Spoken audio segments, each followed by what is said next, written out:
এখন দিন দিন নগদ বা চেকের ব্যবহার উঠে যাচ্ছে প্রায় সমস্ত লেনদেনের ক্ষেত্রে। তাই ধীরে ধীরে মাধ্যম হয়ে উঠছে ক্যাশলেস ট্রানজাকশন। ভারতে আসার পর থেকেই বিপুল জনপ্রিয় হয়ে উঠেছে গুগল পে। অনেকেই ব্যবহার করছেন। এখনও যারা এই অ্যাকাউন্ট খোলেননি, তাদের সহজে এই অ্যাকাউন্ট খোলার প্রণালী বলা হলো এখানে। তার আগে জানিয়ে দেওয়া ভালো, এর জন্য আপনার ব্যাংক অ্যাকাউন্ট লাগবে এবং ওই অ্যাকাউন্টের সঙ্গে লিঙ্ক করা মোবাইল সিমটি ফোনে থাকতে হবে ও একটি জিমেল অ্যাকাউন্ট থাকতে হবে। পাশাপাশি সিম কার্ড প্রিপেড হলে কিছু টাকা থাকতে হবে। প্লে স্টোরে গিয়ে সার্চে টাইপ করুন গুগল পে।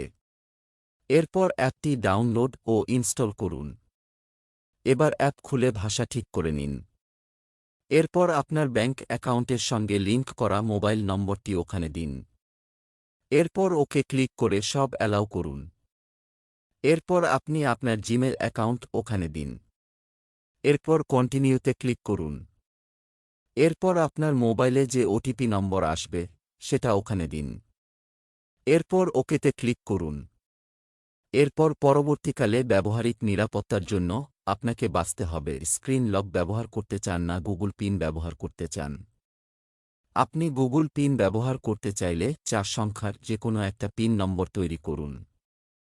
এরপর অ্যাড ব্যাংক অ্যাকাউন্টে গিয়ে প্রথমে আপনার ব্যাংকটির নামের ওপর ক্লিক করুন। এরপর ওই সিমটির ওপর ক্লিক করুন। একাধিক সিম থাকা মোবাইল হলে, যেটা ব্যাংকের সঙ্গে যুক্ত, তারপর ওকে টিপুন।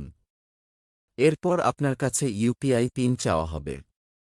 না থাকলে don't know your UPI pin click করুন।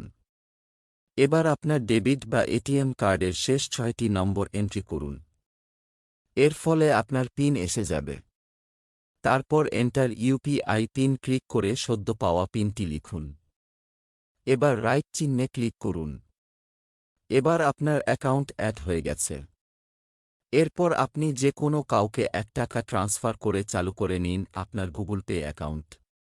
ধন্যবাদ।